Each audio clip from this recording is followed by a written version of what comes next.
The era of Caucasus wrestlers dominating the sport may be coming to an end. The last couple years, they changed a little bit politics, and I don't like this. For the last decade, fighters from Dagestan, Chechnya, and the wider Caucasus stormed into the UFC. And the truth is, their great entrance into MMA was unavoidable. The region remains a powerhouse, consistently producing elite talent in wrestling, sambo, and other martial arts. The only reason why I feel like those guys do lose is obviously if somebody's better than them, but if they gas out because they're overtrained. But with recent business changes in the UFC, the demand for wrestling-heavy Dagestanis and the prospect of a new Khabib may be fading. When you look at Paramount Plus, right, this new deal that we're going into, you get to watch all the UFC programming on there, no pay-per-view anymore. And this shift could mark the end of Caucasus dominance in the UFC. Their downfall may not come inside the octagon at the hands of another fighter, but due to politics and an industry that is constantly shifting to entertainment. To understand how we got here, we need to go back to how the Caucasus came to dominate the UFC in the first place.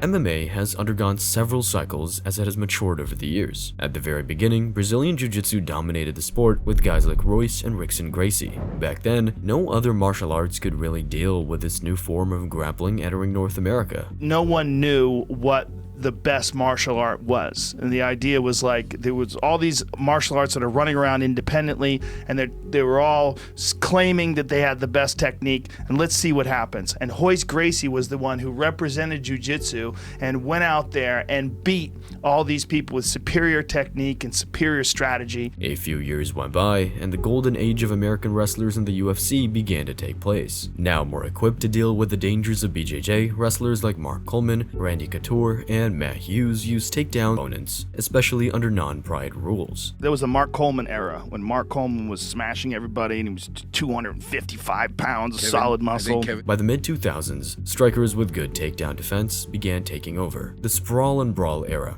dominated by guys like Chuck Liddell, paved the way for even more technical strikers like Anderson Silva to take center stage of global MMA. By that time, fighters who embodied the idea of really mixing the martial arts took over. Silva himself was one of the best strikers we've ever seen, yet he also possessed strong grappling skills. John Jones, primarily a wrestler, revolutionized the way grappling and striking were blended in MMA. Complete fighters like GSP and Mighty Mouse ruling the divisions made it seem like the sport had already been figured out. Demetrius Johnson is one of the 5 greatest fighters in the history of this sport, and in his own division he's also a sort of pioneer.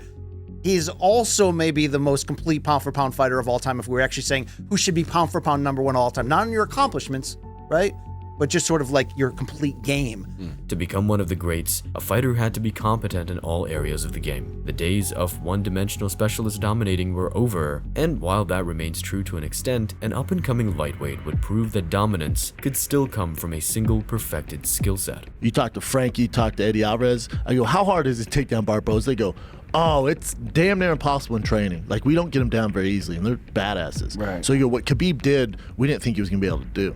And if you look at that third round, when Barboza's like, he gets taken down, and he's like kind of cage crawling, you look at his face, he looks like, get me the out of here. Yeah. Like, there's sheer panic. Yeah. And that's the difference between Khabib and the rest of these fighters. Outside of a closely contested match with Gleison Tibau, Nurmagomedov ran through everybody in the lightweight division. While weight issues and injuries prevented him from getting the belt sooner, there's good reason to believe he was the best lightweight on the planet even years before he won the belt. He completely dominated Rafael dos Anjos only a year before RDA himself became a champion. The rest of the story you already probably know. Khabib won the title, defended multiple times, and headlined the biggest pay-per-view card in history against Conor McGregor. And what he built in the sport wasn't just a championship reign, but a movement that inspired an entire community of Caucasus fighters to follow his blueprint. They're trying to get to the UFC.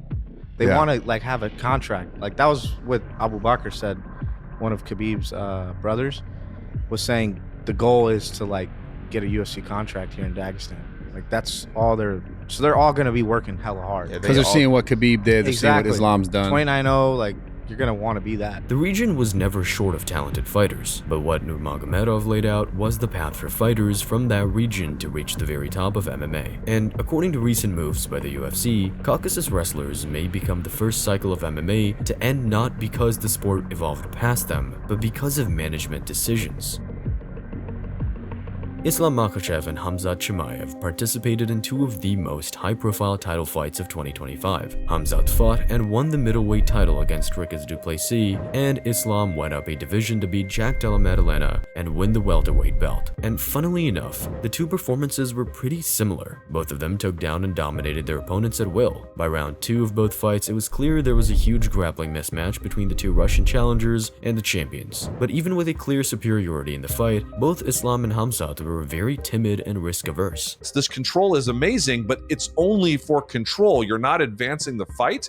And to me, if you're that good over that guy, which by the way is amazing that he took a pound-for-pound guy and did that to him, but if the difference between me and that guy is like that much, brother, it's time to open up a little bit. It would be crazy to consider Islam and Khamzat boring fighters. Islam has mostly finishes, while Khamzat looks like a wrecking machine in most of his fights. In a sense, both showed such dominance that neither of them was ever in any danger. And that may be exactly the problem. For hardcore fans, the skills it took to dominate the top athletes of the sport remain impressive. At the same time, this type of performance does open the path for some criticism. I will say this though, very impressive performance from Khamzat Chimaev. The most f***ing dull thing I've ever seen in my life in a championship fight. Pathetic. For a guy talking about kill everybody, I kill everybody, smash everybody. No, nah, I'm good off that now. The rabbit hole goes even deeper when accounting for the fact that Islam and Khamzat are two of the most popular fighters from that region. The rest of them tend to go unnoticed with the general audience, at least for the most part. And here's the big first problem in promoting fighters from that region. After all, there is an evident cultural clash with the Western way of promoting fights, because fighters tend not to be very good or even interested in trash talking. I feel very bad for US promotions, very bad, because there is so many hungry fighters coming, and they don't like to talk, they don't like trash talk. They just come, smash people and take money, you know? And US promotions, they don't like this. They like trash talking, they like entertainment. And don't get it mistaken, the UFC has had its share of lackluster, yet dominant fighters in the past. GSP was often criticized as a boring champion in its time, especially when compared to what Anderson Silva and John Jones were doing. And today, St. Pierre is considered one of the greatest of all time. But for the UFC, from a business perspective, that's where the difference lies.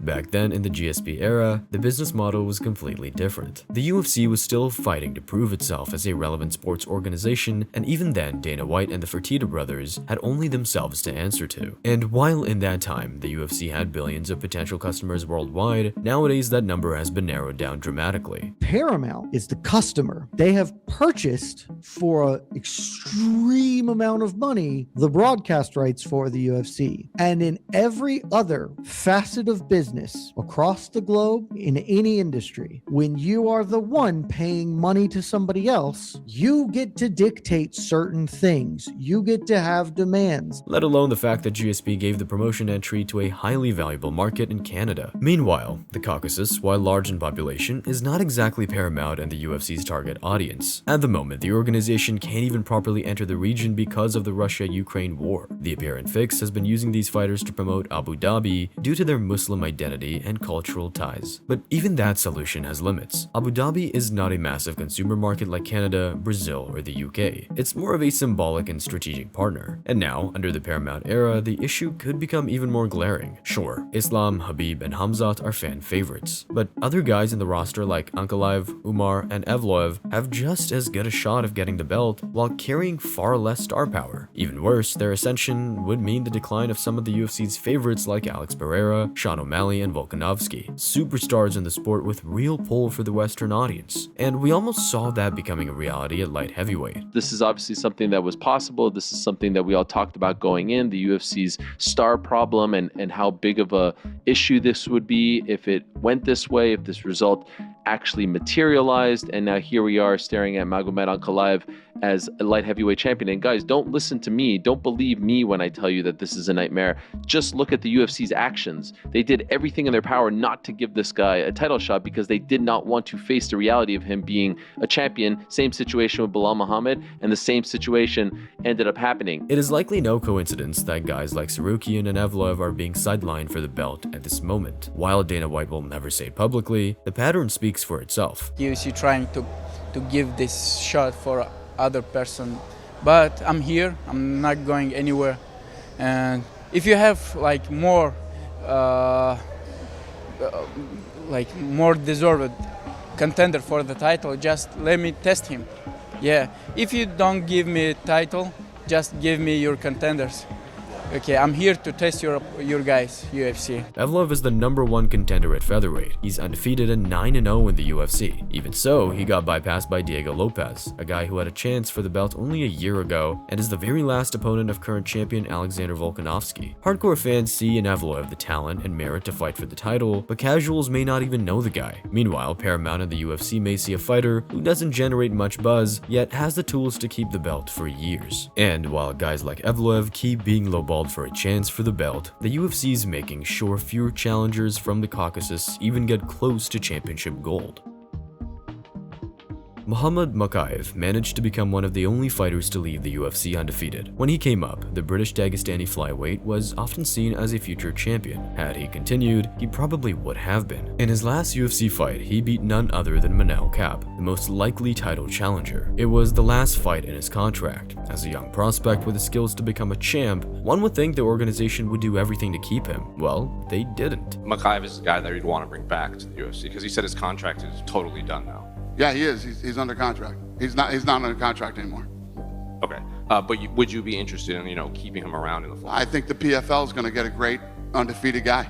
Really? Good luck to him. Sure, Mokaev's behavior outside the cage, like causing a stir during fight week, gave the UFC plenty of reasons to hesitate. But even so, it's hard to imagine they'd let him go if the organization valued his fighting style and ability to pull numbers. And Mokaev isn't the only one. Rinat Fakhretdinov was another undefeated UFC fighter who didn't get a new contract offer. UFC нужны бойцы, которых они смогут продать, которые смогут заработать, и Ринат просто выходил, побеждал. Even the hiring process changed in the last few years. Russia currently ranks 3rd in total UFC fighters by country. In the 2010s, we saw a real surge of Caucasus fighters joining the UFC. The move resulted in several champions, including guys like Merab, Makhachev, Chimaev, and of course, Khabib. But now, the pipeline looks very different. In my gym, I have couple gyms in Dagestan, and there is 500 amateur guys, and they all want to be like Khabib. They all want to be like champion.